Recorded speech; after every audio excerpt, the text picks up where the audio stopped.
Hello friends. अब हमारे पास जो दो ऑप्शंस दिख रहे हैं उसमें से एक सहायक शिक्षक प्रयोगशाला है जिसमें लगभग 300 पद और दूसरा है अमीन पटवारी जिसमें 50 पदों में भर्ती की जानी है। अब दो ही ऑप्शन है हमारे पास अभी सामने में। एक तो 300 पद का प्रयोगशाला जो कि सहायक शिक्षक प्रयोगशाला है और दूसरा अमीन पटवारी। ठीक है। बाकी अगर बीएड वगैरह किए होगे, डीएलएड वगैरह किए होगे तो टीचर भर्ती में भी चले जाओगे, है ना। लेकिन अगर मैं उन अभ्यर्थियों को लेके चल रहा हूँ जिनके पास ना ही बीएड है ना ही डीएड है, ओके, सो वो केवल और केवल सहायक शिक्षक विज्ञान प्रयोगशाला और अमीन में जाने वाले हैं। तो हम थोड़ा आज इसी के बारे में बात कर लेते हैं कि सहायक शिक्षक विज्ञान प्रयोगशाला के एग्जाम के लिए क्या रणनीति होनी चाहिए इस एग्जाम को पास करने के लिए। अभी आबकारी एग्जाम हुआ है, आबकारी एग्जाम के मॉडल आंसर आए हैं, बहुत सारे आंसर आपको गलत दिखाई दे रहा है तो दावापत्ती कीजिए। दावापत्ती के लिए सोर्स जो होता है वो सोर्स मैं प्रोवाइड कर दिया हूँ टेलीग्राम चैनल में, ठीक है। तो आपके पास अब सोर्स है, क्वेश्चन है, आप अपना नाम लिखिए, साइन करिए और 50 रुपए का चलान पे करना होता है वो करिए और दावापत्ती लगाइए, ठीक। टेलीग्राम चैनल में डाल दिया हूँ। चलिए, तो हम लोग अभी बात करेंगे स्पेशली प्रयोगशाला, जो सहायक शिक्षक प्रयोगशाला है, राइट। इसमें केवल और केवल वो ही एलिजिबल होंगे जिन्होंने 11th-12th में साइंस लिया हो। साइंस में इधर मैथ्स भी हो सकता है, बायो भी हो सकता है, ठीक। तो ये साइंस के लिए है। जो 2000 आई थिंक 19 में जो एग्जाम हुआ था वो उस समय तो 150 नंबर का होता था। तो उस 150 नंबर में अगर आप देखोगे तो 100 नंबर का साइंस आया, ठीक है, 100 नंबर का विज्ञान आया और बचे 50 नंबर वो डिफरेंट डिफरेंट कैटेगरी से है, लाइक हिंदी से आया है, अंग्रेजी से आया है, कंप्यूटर है और जीके है, ठीक है। लेकिन अब जो हमारा परीक्षा है वो ऐसा संभावित है कि 100 नंबर का होगा, ठीक। तो उस हिसाब से अगर देखें तो ये मान के चलो कि 70 नंबर, कम से कम 70 नंबर या 65 से 70 नंबर मान के चलो साइंस आएगा। अब जो बच गया 30-35 क्वेश्चन उसमें वही होंगे। छत्तीसगढ़ भी आ सकता है, इस बार ऐड किया जा सकता है। और जैसे कि हॉस्टल वार्डन था, हॉस्टल वार्डन में पहले पैडागॉगी नहीं पूछा जाता था, तो हो सकता है इसमें भी पैडागॉगी, जैसे बाल विकास वगैरह बोलते हैं, वो जोड़ दे 10 नंबर का, ठीक है। सब संभावना है, जब तक ऑफिशियल नहीं आ जाता तब तक कोई कुछ नहीं कह सकता, ठीक है। ये सिर्फ संभावना है। तो एक संभावना ये भी है कि पैडागॉगी को जोड़ दिया जाए 10 नंबर का, या नहीं भी जोड़ेगा तो 10 नंबर का हिंदी हो गया, 10 नंबर का अंग्रेजी हो गया, 10 नंबर का जीके हो गया, कंप्यूटर जोड़ देगा, इस तरह से। इस बाकी 30% इस तरह से रहेगा, 70% तो आप मान के चलो साइंस होने वाला है, ठीक। अगर प्रीवियस ईयर अगर आप पेपर देखोगे तो पेपर का लेवल काफी लेंदी, काफी डिफिकल्ट है, बहुत डिफिकल्ट क्वेश्चन पूछे गए, ठीक। जिनका भी सिलेक्शन हुआ है प्रयोगशाला में उसमें 90-95% का सिलेक्शन उन अभ्यर्थियों को हुआ था जो इस सेक्शन को कंप्लीट करे हैं। मतलब मेन मार्क्स खींचा गया है इन सेक्शन से, समान अंग्रेजी, सामान्य हिंदी, कंप्यूटर और सामान्य ज्ञान। मतलब ये 15 दूनी 30 और ये 20 नंबर का कंप्यूटर और सामान्य ज्ञान। यहाँ पर जिन्होंने मैक्स स्कोर कर लिया 40-45 और इधर तुक्का मार के 10-15-20-25 ले आए, मतलब जिनका 80-90 नंबर आया है वो सिलेक्शन ले लिए हैं। इतना डिफिकल्ट था साइंस, ठीक। सिलेबस अगर आप ओपन करके देखोगे तो 10th 9th और 10th के युगबोध या जो भी बुक आते हैं या छत्तीसगढ़ माध्यमिक शिक्षा मंडल के जो बुक होते हैं उसका ही सिलेबस को कॉपी पेस्ट कर दिया है। बट लेवल कैसा था 11th-12th मान के चलो, ठीक है, 11th-12th। तो मैं अभी भी यही सजेशन दूंगा जो इसकी तैयारी कर रहे हैं, जो भी स्टार्ट किए हैं, राइट, उनको 11th एंड 12th लेवल के किताब पढ़नी चाहिए। किताब कौन सा पढ़ो, किताब सुन लो, बार बार आप लोग पूछोगे, मैं पहले ही बता देता हूं किताब कौन सा पढ़नी है आपको। पहला एनसीईआरटी, भाई ये किताब अच्छे से कर लो। अभी एक प्रयोगशाला हुआ है, प्रयोगशाला परिचारक, उसमें 95% क्वेश्चन आए हैं एनसीईआरटी से, ठीक। अभी डायरेक्ट क्वेश्चन आए हैं, एनसीईआरटी का लाइन पूछा है, तो मैं इसलिए बोलूंगा एनसीईआरटी की किताबें आपको पढ़नी है 11th और 12th की। कोशिश करो 9वीं से 12वीं तक की किताबें आप एनसीईआरटी फिनिश करने का प्रयास करिए, 9th 10th 11th 12th, ठीक है। और क्या करो, गूगल में सर्च कर लो NEET PYQ easy questions, easy questions, या नीट के MCQ लगा लो इजी लेवल के, नीट के। सिमिलरली IIT JEE के इजी क्वेश्चंस फिजिक्स केमिस्ट्री के लगा लीजिए। सिमिलरली नीट के तो बायो भी लगाइए, फिजिक्स भी, केमिस्ट्री भी, सबके MCQ लगा लो प्रीवियस ईयर इजी लेवल के, है ना। गूगल में सर्च कर लेना, कीवर्ड दे देना इजी क्वेश्चंस, ओके। तो ये बहुत हेल्पफुल रहेगा नीट और अगर IIT JEE क्वेश्चंस लगाते हो तो, ठीक। तो NCERT किताबें पढ़ लो। अब ये मत बोलना कि किताबें कहाँ से, PDF मिल जाएगा, आप गूगल में सर्च करो NCERT बुक्स मिल जाएगा, ठीक है, हिंदी इंग्लिश मीडियम जिसमें भी पढ़ना है मिल जाएगा, ठीक। इसके अलावा अगर चाहो तो युगबोध की किताब तो आप लोग के पास होगी, मोस्ट ऑफ द स्टूडेंट के पास युगबोध की किताबें होती है ना। युगबोध की किताबें इवन कोई जैसे 12वीं पास हुए 6-7 साल भी हो गया ना, उसके पास युगबोध की किताब होती है। अगर नहीं भी है तो कोई बात नहीं, लेकिन अगर है तो आप अपनी युगबोध की किताब पढ़ सकते हो 11वीं 12वीं की, ठीक। तो अगर इतनी किताबें से पढ़ लेते हो, सिर्फ NCERT ही अगर पढ़ ले रहे हो आप लोग, तो मैं बोलूंगा सफिशिएंट आपका सिलेबस कवर कर देगा NCERT, ठीक है। फिर भी चाहो तो कुछ टॉपिक्स हो सकते हैं जो स्टेट बोर्ड की किताब में स्पेसिफिकली दिया हो, तो उसको एक बार देख लेना, बट साइंस तो NCERT की किताब से कवर हो जाएगा। अब रही बात सामान्य अंग्रेजी और सामान्य हिंदी। सामान्य अंग्रेजी की किताब जो भी आपके पास है, जैसे CGPSC के लिए आप पढ़ते हो, CG व्यापम के लिए जो भी आपके सामान्य अंग्रेजी की किताब है, उस किताब से आप पढ़िए, कवर हो जाएगा। ज़्यादा कोशिश करिए कि जिसमें व्यापम के प्रीवियस ईयर क्वेश्चन दिए हुए हैं, एक पैटर्न आपको समझ में आ जाएगा अगर आपके पास CG व्यापम के प्रीवियस ईयर क्वेश्चन वाली बुक या PDF है, तो उससे करने का प्रयास करो, ठीक। सामान्य हिंदी के लिए तो मैं हमेशा सजेशन देता हूँ कि आप जो विनय कुमार पाठक की किताब आती है उससे पढ़ने का प्रयास करिए, और उससे पूरा हिंदी कवर हो जाएगा, ठीक। कंप्यूटर के लिए किरण पब्लिकेशन की किताब आती है, ठीक है, वो ले सकते हो, या एक परीक्षा मंथन करके किताब आती है, उस किताब से भी पढ़ सकते हो, ठीक है।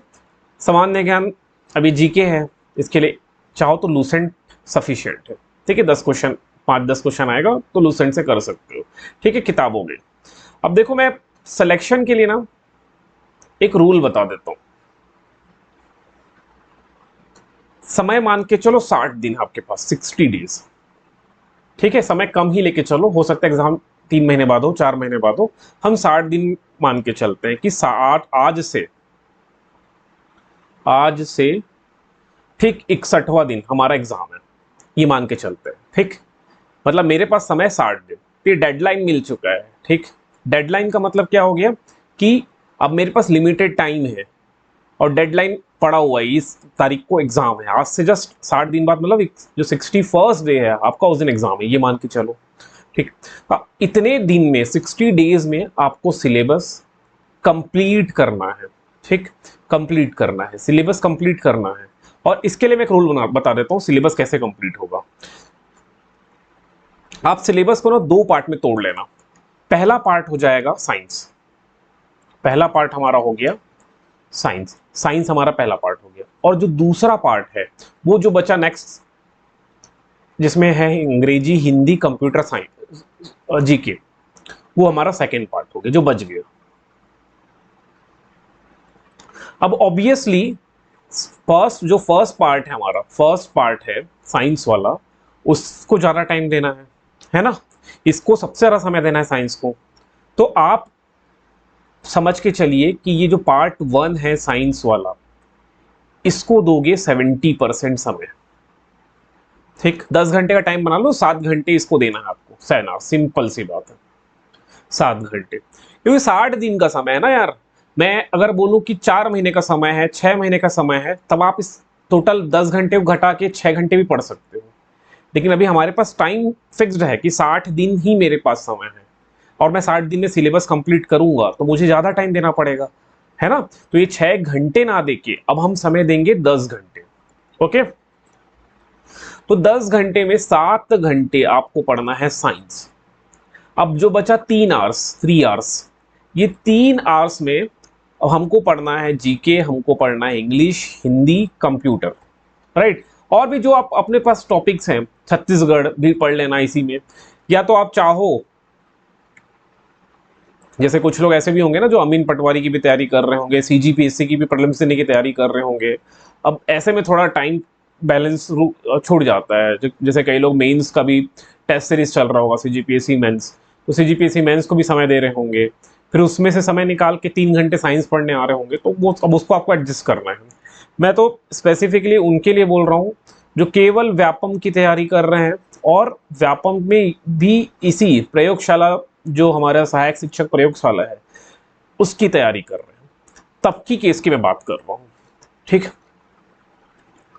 तो इसलिए ना टाइम मैनेजमेंट आपको करना पड़ेगा अगर आप मल्टीपल एग्जाम को टारगेट किए हुए हो। लेकिन ऐसे भी बहुत सारे छात्र होंगे जो केवल और केवल अभी की डेट में फोकस कर रहे होंगे सहायक शिक्षक विज्ञान प्रयोगशाला, क्योंकि बीएड नहीं है, अभी जस्ट ग्रेजुएशन में हूं मैं, या 12th पास हुआ हूं, और मुझे सरकारी नौकरी की आवश्यकता है। मैं क्यों सीजीपीएससी की तैयारी करूं, मैं क्यों किसी और एग्जाम को टारगेट करूं, मैं अभी उस एग्जाम को टारगेट करूंगा जिससे मेरा एक नौकरी फिक्स्ड हो जाए, एक नौकरी लग जाए, उसके बाद मैं सीजीपीएससी दूंगा, यूपीएससी दूंगा, कुछ और एग्जाम्स की तैयारी करूंगा। लेकिन अभी मेरा लक्ष्य एक ही है कि भाई मेरा एग्जाम क्रैक होके मेरे को सरकारी नौकरी लग जाए, सैलरी बनना स्टार्ट हो जाए, थोड़ा लाइफ फिक्स्ड हो जाए। ठीक है, मैं फिक्स्ड क्या, मैं थोड़ा रिलैक्स हो जाऊं, अब टेंशन नहीं है सरकारी नौकरी की, पैसे की, तब जाके मैं फोकस करूंगा एग्जाम में, है ना। ऐसे बहुत सारे स्टूडेंट सोचते हैं। तो उन स्टूडेंट के हिसाब से मैं बता रहा हूं, आप ये सोच के एग्जाम तैयारी करो कि 60 दिन मेरे पास है, 61वां दिन मेरा एग्जाम है, और इतने में मेरे को 3 से 4 रिवीजन करना है। बहुत बड़ी बात बोल रहा हूं ना मैं भाई, 10 घंटे, आप 7 घंटे भी पढ़ते हो ना, तो भी 60 दिन में सिलेबस कंप्लीट हो जाए, बहुत बड़ी बात है। अब उसमें मुझे 3 से 4 रिवीजन करना है, तो स्मार्ट स्टडी। अब मैं आपको बताता हूँ कैसे 60 दिन में सिलेबस कंप्लीट होता है। अगर अगर मान लो अगर मान लो आज नोटिफिकेशन आ जाए प्रयोगशाला, सहायक शिक्षक विज्ञान प्रयोगशाला का, और बोल दे कि 31 दिन बाद आपका एग्जाम है, ठीक 31 दिन बाद 32वें दिन आपका एग्जाम है, तो क्या आप छोड़ दोगे? नहीं छोड़ोगे ना। आप क्या करोगे, जी जान लगाओगे, अभी 10 घंटे की जगह 12 घंटे 13 घंटे पढ़ोगे, है ना। ऐसा ही तो होता है ना, यही तो रियलिटी है। ज्यादा दिन है हमारे पास, बहुत सारा समय है, तो हम कम पढ़ते हैं। लेकिन अगर टाइम डेडलाइन सामने दिख रहा है कि मेरा एग्जाम 20 दिन बाद है, 25 दिन बाद है, तो मैं ज्यादा पढ़ना स्टार्ट कर देता हूँ, है ना, टाइम अपना बढ़ा देता हूँ। बस वही चीज है, बस मैं वही बात कर रहा हूँ। आप ये मान के चलो कि 60 डेज बाद मेरा एग्जाम है। अब इतना बड़ा सिलेबस है, उस सिलेबस को मैं पार्ट पार्ट में तोड़ तोड़ के 60 दिन में 2 रिवीजन तो कर ही लूंगा। बस ये माइंडसेट के साथ पढ़ाई करना है, और यही माइंडसेट के साथ पढ़ाई करोगे तो 300 लोग का सिलेक्शन होगा, फॉर्म आएगा 1.5-2 लाख, 1.5-2 लाख एस्पिरेंट्स का फॉर्म आएगा। मान के चलो 1,20,30,000 लोग एग्जाम देंगे, और उसमें से मात्र 300 लोग का सिलेक्शन होगा। और ये 300 उन्हीं वही होंगे जो इस माइंड सेट के साथ तैयारी कर रहे होंगे कि भाई 60 लिमिटेड टाइम है मेरे पास, टाइम 60 दिन हटा देते हैं, बहुत लिमिटेड टाइम है, और उस लिमिटेड टाइम में 3 से 4 रिवीजन करना है। समझ में आ रहा है बात मेरा, है ना। अगर इस माइंड सेट के साथ पढ़ाई कर सकते हो तो वीडियो अभी की जो मैं बोलने वाला हूँ आगे, वो देखो, कंप्लीट करो, और स्किप मार दो, ठीक है, कोई देखने का कोई मतलब नहीं है। अब बताता हूं कि सिलेबस आप कंप्लीट कैसे करोगे। ठीक, जैसे एक टॉपिक है फिजिक्स का गति बल। पहले तो आप सिलेबस का प्रिंट निकाल लो, टेलीग्राम चैनल में सिलेबस मिल जाएगा, जाओ उसको प्रिंट निकालो, प्रिंट नहीं निकाल पा रहे हो तो लिख लो। तो मेन मेन टॉपिक को ही लिख लो, जैसे गति एवं बल है, ये 2 टॉपिक हो गया। तो उसमें गति एक टॉपिक है, क्लास 9 में दिया है, मोशन करके लिखा है, और ये force and laws of motion दिया है, 2 टॉपिक हो गए। तीसरा इसी में है गुरुत्वाकर्षण, ग्रेविटी भी इसी में है। तो एक्चुअल में देखोगे तो 4 टॉपिक हो गया, एक मोशन हो गया, लॉज ऑफ मोशन, और फोर्स, और ग्रेविटेशन, ये 4 टॉपिक, ये चारों के चारों टॉपिक आपको 11th के एनसीईआरटी में मिल जाएगा। यही चारों टॉपिक 9th में मिलेगा। मैं बोलूंगा पहले 9th पढ़ लो, फिर 11th पढ़ लो। अगर थोड़ा बहुत साइंस में पकड़ है तो 9th को स्किप करके कंप्लीटली 11th को पढ़ लो। ठीक, ये तो समझ में आ गया। अब ये 4 टॉपिक है, ठीक। ऐसे टॉपिक लिखते जाओगे ना, तो ज्यादा से ज्यादा 30-35 से ज्यादा टॉपिक नहीं होगा, इससे ज्यादा टॉपिक नहीं होगा। अब आपको कैसे करना है, आप 7 घंटे पढ़ने वाले हो, है ना, 7 घंटे। अब इसमें भी 7 घंटे में भी आपको पढ़ना है फिजिक्स, केमिस्ट्री, बायोलॉजी। पहले क्या था, फिजिक्स 40 नंबर का आया है, केमिस्ट्री 40 नंबर का आया, और बायोलॉजी 20 नंबर का आया। वेटेज कम था बायोलॉजी, तो बायोलॉजी वेटेज कम है तो कम टाइम देना है। जिसमें ज्यादा मार्क्स है उसमें, जिसमें ज्यादा वेटेज है, जिसका ज्यादा मार्क्स है, ज्यादा अंक है, उसको ज्यादा समय देना है ना, सिंपल सी बात है। अब देखिए, हमको 7 घंटे पढ़ने हैं साइंस, तो उस 7 घंटे को हम किस तरह से तोड़ते हैं। अभी मान के चलते हैं कि साइंस में फिजिक्स केमिस्ट्री का वेटेज ज्यादा है, बायोलॉजी का वेटेज कम है, ये मान के चलते हैं, ठीक है। जो नया नोटिफिकेशन आएगा, नया आपके पास सिलेबस आएगा, उसमें वो क्लियर हो जाएगा किसका कितना वेटेज है। अभी हम पुराने वाले को ही लेके चलते हैं क्योंकि यही हमारे पास अभी आइडियल है। ओके चलिए, तो अब 7 घंटे में दो दो एक कितना हो गया, 5, 2 2 4, एक काम करो, 2 2 घंटे दो, 2 घंटे फिजिक्स को दो, 2 घंटे केमिस्ट्री को दो, और 2 घंटे बायो को दो। अब बच गया 1 आवर। अब इस 1 घंटे में उस टॉपिक को टाइम दो जो आपका वीक है। जैसे कुछ लोग मैथ्स वाले होंगे, अब मैथ्स वाले हैं तो भाई 10वीं तक ही बायो पढ़े होगे, उसके बाद बायो तो नहीं पढ़े होगे, ना 11th में ना 12th में, फिर कॉलेज में तो होल टाइप नहीं बायो नहीं पढ़े होगे। तो आप इस 1 घंटे में बायो को ज़्यादा टाइम दे सकते हो। इसी प्रकार अपने हिसाब से देख लो, आपकी केमिस्ट्री वीक है, फिजिक्स वीक है, कि क्या कमजोर है, जो सेक्शन कमजोर है उसको 1 घंटा एक्स्ट्रा दे लो। ठीक, अब आपको कोशिश करना है कि हर दिन एक टॉपिक, टॉपिक तो बता दिया ना टॉपिक क्या है, जैसे मोशन एक टॉपिक हो गया है ना, गति मतलब एक टॉपिक हो गया, गुरुत्वाकर्षण एक टॉपिक हो गया, इसी तरह से सारे कोशिका एक टॉपिक हो जाएगा, उत्तक एक टॉपिक हो जाएगा। ठीक, एक टॉपिक एक सब्जेक्ट का कंप्लीट करना है एक दिन में। 2 घंटे में नहीं कर पाओगे यार, पॉसिबल है, कर सकते हो, बिल्कुल कर सकते हो। पूरा कंप्लीट नहीं कर पाओगे तो 70-80% तो कर पाओगे ना, मतलब खुद सेल्फ सेटिस्फेक्शन होना चाहिए कि भाई मैं 70% कर लिया हूँ आज। ठीक है, अब कल 130% करना पड़ेगा, 30% इसका और 100% उसका। तो ऐसा प्रेशर लोड ज्यादा नहीं ना लेते हुए कोशिश करो 70 80 90 तक पहुंचाने का प्रयास करो। ऐसा नहीं कि केवल 30% पढ़ के रुक गए।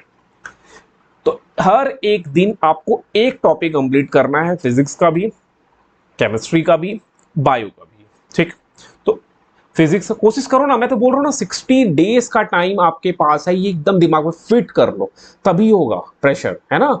आप सभी लोग कैसे 12th पास किए हो जरा सोचो, जो जस्ट अभी भी रिसेंट 12th पास होके आए हो, या जो रिसेंट ग्रेजुएशन कंप्लीट किए हैं या पोस्ट ग्रेजुएशन कंप्लीट किए, सोचो आप लोग कैसे, इंजीनियरिंग का एग्जाम है, कल एग्जाम है, आज आप कैसे बैठ पूरा रात पढ़ते थे, याद है ना। और 6 महीने के सेमेस्टर में पिछले एग्जाम के जस्ट पहले का जो 5 महीना है उसमें कुछ नहीं पढ़ा हमने।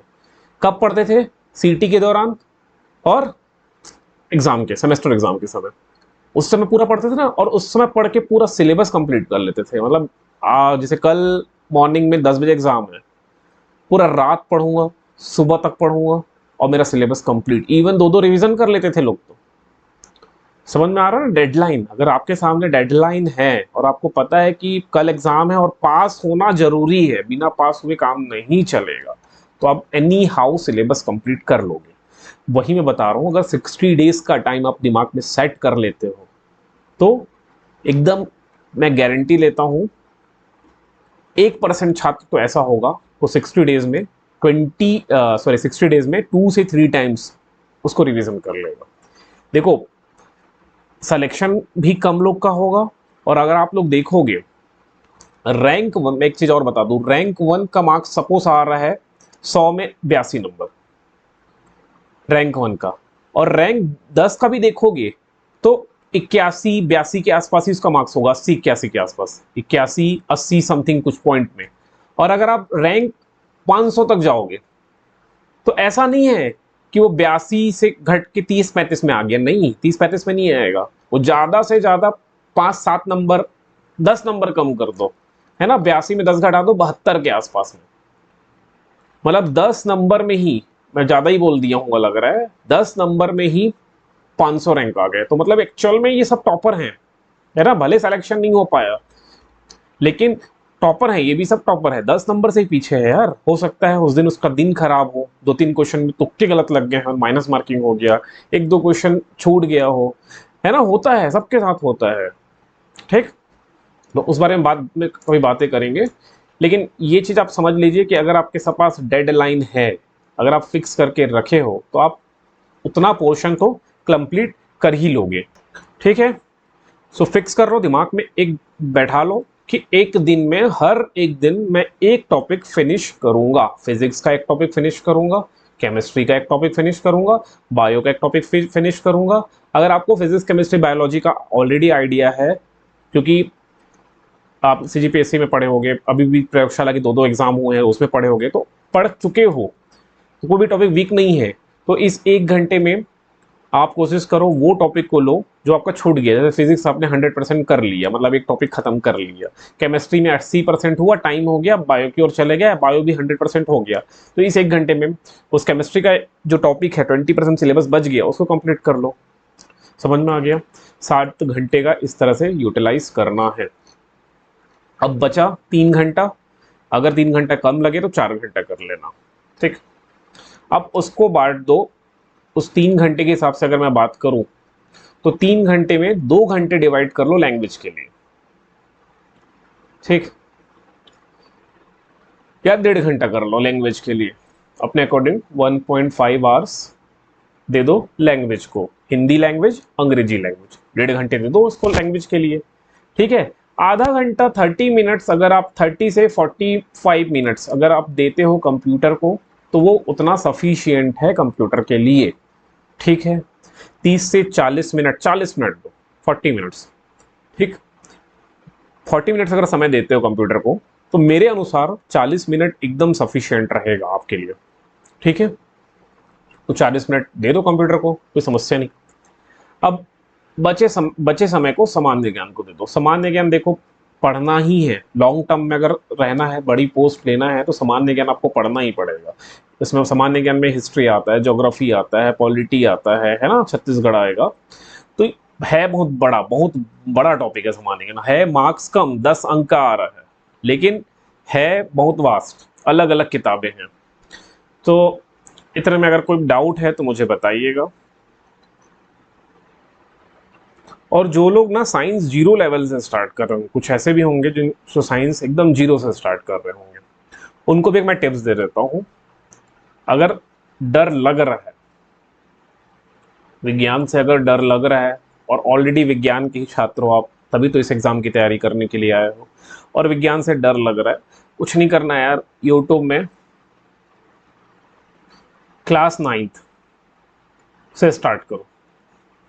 Class 9th 1 short video search करना, वन कोई भी टॉपिक, जैसे जैसे आप हिंदी मीडियम के हो तो गति, 1 शॉर्ट वीडियो, वन मतलब एक ही वीडियो में पूरा गति खत्म कर दे, 1 घंटे 1.5 घंटे में, वो वीडियो देखने का प्रयास करो।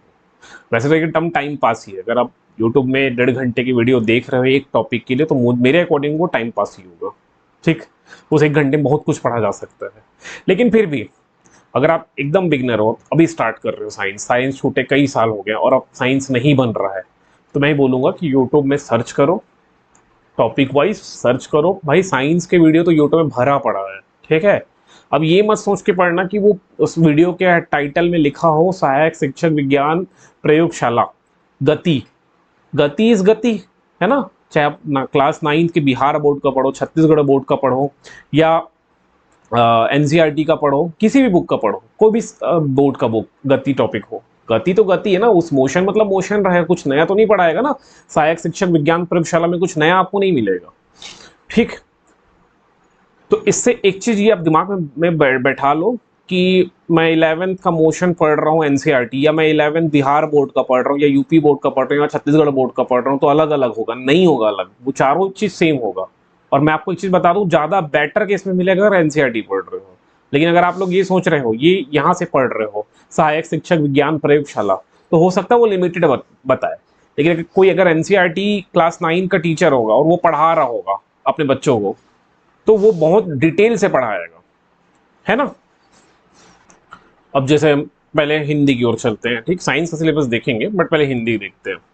हिंदी में सामान्य हिंदी है, इसके टॉपिक में देखोगे स्वर है, व्यंजन है, वर्तनी, लिंग वचन काल, संज्ञा सर्वनाम विशेषण, क्रिया विशेषण, कारक, ये सारे टॉपिक्स हो गए। अब हम इसे कैसे फिनिश करें? ठीक, सबसे पहले टॉपिक्स को तोड़ लो। ये 11 पार्ट में टूटा हुआ है, इसको और तोड़ो। जैसे स्वर, एक दिन में स्वर ही पढ़ो, कोई दिक्कत नहीं, समय है, 60 दिन का समय है, 3 रिवीजन करना है। ठीक, 3 रिवीजन करना है, तो एक दिन, जैसे कल से आप पढ़ना स्टार्ट करो तो कल पढ़ लो स्वर, परसों पढ़ो व्यंजन, ठीक है, उसके नेक्स्ट डे पढ़ो वर्तनी, एक दिन पढ़ लो लिंग, उसके एक दिन पढ़ लो वचन, एक दिन में कर लो काल। कोई टॉपिक बड़ा होगा, जैसे संधि बड़ा है, 3 दिन पढ़ लो ना। समास को भी 3 पार्ट में तोड़ लो, ओके, इस तरह से तोड़ना स्टार्ट करना है। और हिंदी में ना एक खंड आप एक दिन डिसाइड करो 15 मिनट का।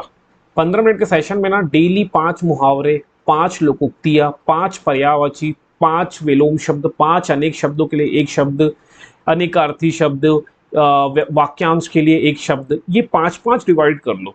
5 पढ़ना है आपको डेली, तत्सम, तद्भव, देशज और विदेशी शब्द। एक दिन में याद नहीं होगा ये। एक दिन में 300 में अगर बोलूँ रटने के लिए तो नहीं रट पाओगे। डेली 5 5 करो, डेली 5 पर्यायवाची, 5 विलोम शब्द, इसे 5 5 करना है। समझ में आया? तो ये 10 और 11 तो ऐसे डिलीट हो जाते हैं अगर आप रोज 5 5 कर रहे हो। तो आपके पास 1 से लेकर 9 तक है, 9 भी हटा दो। तत्सम, तद्भव, देशज, विदेशज, ये सब भी शब्दों को आप डेली करिए 5 5। समझ में आ गया? तो इस तरह से हिंदी निपट जाएगा, ये हो जाएगा 30 दिन में खत्म, आराम से 30 दिन में आपका हिंदी कंप्लीट। अब आता है सामान्य अंग्रेजी। मोस्ट ऑफ द स्टूडेंट तो हिंदी मीडियम से ही होते हैं ना। अब अंग्रेजी में तो हिंदी मीडियम वाला के लिए बहुत टफ हो जाता है ना। हिंदी मतलब इंग्लिश का मतलब होता है कि हिमालय पर्वत जिसको क्रॉस नहीं किया जा सकता, बट ऐसा नहीं है। टॉपिक लिखिए, यूट्यूब में सर्च करिए नंबर, 500 1000 वीडियो मिलेंगे। कोई भी एक वीडियो पकड़ो, नंबर को फिनिश करने का प्रयास करो। अब समय एक्स्ट्रा देना पड़ेगा। यूट्यूब में वीडियो देखोगे, 1 घंटे का वीडियो है तो आपको एक्स्ट्रा समय देना पड़ेगा। वैसे ही जेंडर को फिनिश करो, वैसे आर्टिकल को फिनिश करो। अगर एकदम इंग्लिश जीरो है, एकदम जीरो है, तो अगर होल सिलेबस भी कंप्लीट नहीं कर पा रहे हो तो 70% तक कंप्लीट कर लो यार 60 दिन में, है ना। यही बोलूंगा। अगर नहीं ही पढ़ोगे तो जीरो रहेगा। लेकिन अगर स्टार्ट करते हो और 60 दिन में पढ़ रहे हो आप, है ना, रेगुलर पढ़ रहे हो, तो मैं गारंटी देता हूँ कि 60-70% तो पहुंच ही जाएगा आपका सिलेबस, और आपको बनना भी चालू हो जाएगा 60%। तो 60% जो पोर्शन है वो बनना भी स्टार्ट हो जाएगा। ऐसा नहीं है कि नहीं ही बनेगा। पढ़ना स्टार्ट करो ना, यूट्यूब में सर्च करो भाई, यूट्यूब में एक से बढ़कर एक टीचर बैठे हुए हैं, है ना, जो फ्री में ज्ञान देंगे। मदद लो। कंप्यूटर, बोलो 40 मिनट पढ़ो। अब कंप्यूटर को यूट्यूब में सर्च करके मत पढ़ो, केवल बुक रीड करो, और जो समझ में नहीं आ रहा 70% तो समझ में आ ही जाएगा। दो 20-30% ऐसे जो टेक्निकल टर्म्स होंगे ना वो समझ में नहीं आएगा, तो गूगल कर लेना, यूट्यूब में कर लेना, वो बन जाएगा। बाकी 70% आप बुक पढ़ के सीख जाओगे, है ना। नॉर्मल नॉर्मल क्वेश्चन पढ़ता है कि फलाना प्रिंटर में क्या प्रिंट होता है, किस प्रिंटर में ग्राफ प्रिंटिंग होता है ना, किस प्रिंटर में हैमर का उपयोग किया जाता है, बुक में पढ़ो ना, मिल जाएगा। ठीक है, कौन सा ओपन सोर्स ऑपरेटिंग सिस्टम है, लिस्ट गूगल में सर्च करके निकाल लो। ठीक है, तो इस तरह से ये भी आप कंप्लीट कर लोगे। किताब पढ़ के ले लो परीक्षा मंथन किताब और पढ़ो। सामान्य ज्ञान है। अब सामान्य ज्ञान भले लिख दिया, ये पॉलिटी लिख दिया, ये हिस्ट्री लिख दिया, ये इकोनॉमिक्स लिख दिया, ये विज्ञान लिख दिया, ये छत्तीसगढ़ लिख दिया, ये लिख तो दिया है छोटे छोटे टॉपिक्स में, लेकिन है भयानक भयानक। अब इसको अपने दिमाग से फिनिश करिए। समझ में आ गया ना कि कैसे 10 घंटे पढ़ के आप क्या बन सकते हो, सहायक शिक्षक विज्ञान प्रयोगशाला बन सकते हो, और 300 पद है। और ये जो एग्जाम है नॉर्मल एग्जाम से अलग है।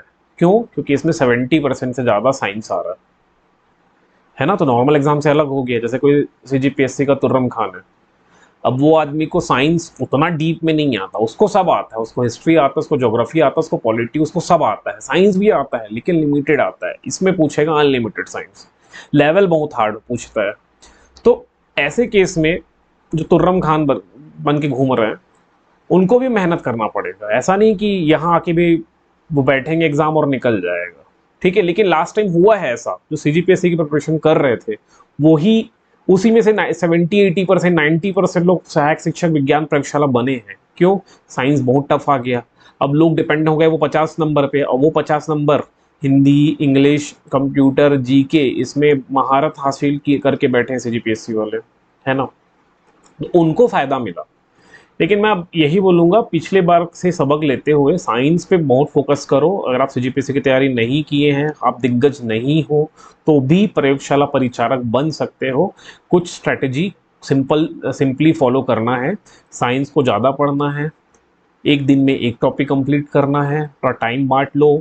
एक पेज में, एक बड़ा सा पेज लो, मतलब अगर A4 साइज का पेज है 2-3 पेज लो, 2-3 पेज में लिख लो कि किस किस दिन मुझे क्या क्या टॉपिक कंप्लीट कर देना। एकदम वीक प्लान बना के रखो, अपना महीने का प्लान बना के रखो, 60 दिन का प्लान बना लो। कितने बार रिवीजन करना है लिख लो। एक दिन आज बैठो, आज रात पूरा 4 घंटे, 2 घंटे, 3 घंटे, 4 घंटे, जितने घंटे बैठना है बैठो, और आज पूरा प्लान आउट कर लो, ड्राफ्ट कर लो कि कितना कितना टॉपिक, क्या क्या चीज़ मुझे पढ़ना है। समझ में आया? एग्जाम्पल के लिए बता दिया, कल ऐसे कल का डेट लिख लो। अब उसमें फिजिक्स, केमिस्ट्री, बायोलॉजी, फिजिक्स में लिख लो मोशन, गति, केमिस्ट्री में कोई भी जो भी टॉपिक होगा, टॉपिक तो अब देख लेते हैं क्या टॉपिक है, जो भी टॉपिक हो केमिस्ट्री का, जैसे मान लो एटम्स एंड मॉलिक्यूल ही है, तो मैं लिख लिया एटम्स एंड मॉलिक्यूल, एटम ही लिख लिया, ठीक है केमिस्ट्री। और बायोलॉजी में मैं लिख लिया सेल, कोशिका, ये 3 टॉपिक लिख लिया, ये कल के लिए, मतलब डेट लिख लो, फिर परसों का डेट लिखो, फिर उसके बाद का डेट लिखो, फिर उसके बाद का डेट, फिर उसके बाद का डेट, एंड टॉपिक्स लिख लो एक पेज में, एंड ट्राई टू फिनिश, है ना। ऐसा नहीं कि बच जाए, ये बचना नहीं चाहिए। अगर बच रहा है तो सिलेक्शन में बहुत प्रॉब्लम हो जाएगा, है ना, सिलेबस कंप्लीट ही नहीं होगा, तो रिवीजन कहाँ से करोगे। सबसे इंपॉर्टेंट है कि आपका सिलेबस कंप्लीट होना चाहिए, ठीक है। सिलेबस को कंप्लीट करने के लिए धक्का मारना पड़े, पुश पुल करना पड़े, करो। आपका कार खटारा है और नहीं जा पा रहा डेस्टिनेशन तक, धक्का देके डेस्टिनेशन तक तो पहुंचाओ, है ना।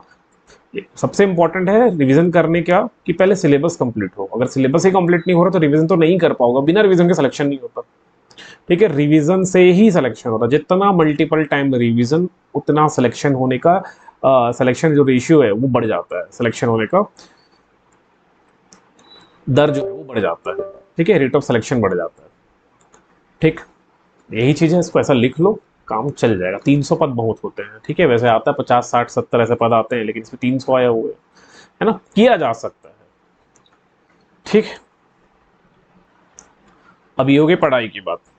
उसके बाद आपको कोशिश करना है डेली बेसिस पे, डेली में ये कोशिश करना है कि रोज या डेली आपको एमसीक्यू लगाना है, साइंस के क्वेश्चन लगाना है। कहाँ से लगाओगे? गूगल में मिल जाएगा, गूगल सर्च करो मिल जाएगा।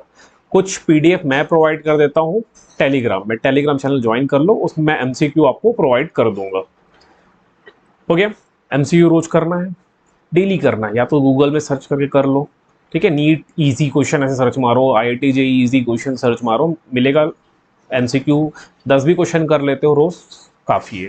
तो 10 से 15 मिनट, 20 मिनट डेली एमसीक्यू करो, मिल जाएगा। ये कर सकते हो, डेली 10 एमसीक्यू करने का प्रयास करो, ठीक है। इतना सफिशिएंट, अगर ये फॉलो कर लेते हो तो सिलेक्शन लेने से कोई नहीं रोक सकता। 60 डेज तक ये इसको फॉलो करना है। एक भी दिन अगर मिस करते हो तो सिलेक्शन से वंचित रह जाओगे। एक भी दिन, एक सिंगल दिन भी अगर मिस करते हो तो, ठीक। तो 10 दिन 15 दिन तो बहुत बड़ी बात है, मैं सिर्फ एक दिन की बात कर रहा हूँ। लेकिन अगर 60 डेज फॉलो करते हो, 10 घंटे डेली देते हो, तो 600 घंटे में बहुत कुछ कर लोगे, ठीक है। चलिए, बेस्ट ऑफ लक, स्टार्ट करते हैं। बाकी जो बच रहा है, कुछ समझ में नहीं आया हो, कुछ डाउट हो, कुछ पूछना हो तो कमेंट करना यार, है ना। टेलीग्राम चैनल ज्वाइन कर लेना, और बहुत सारे नोट्स मिलेंगे आपको ऑलरेडी।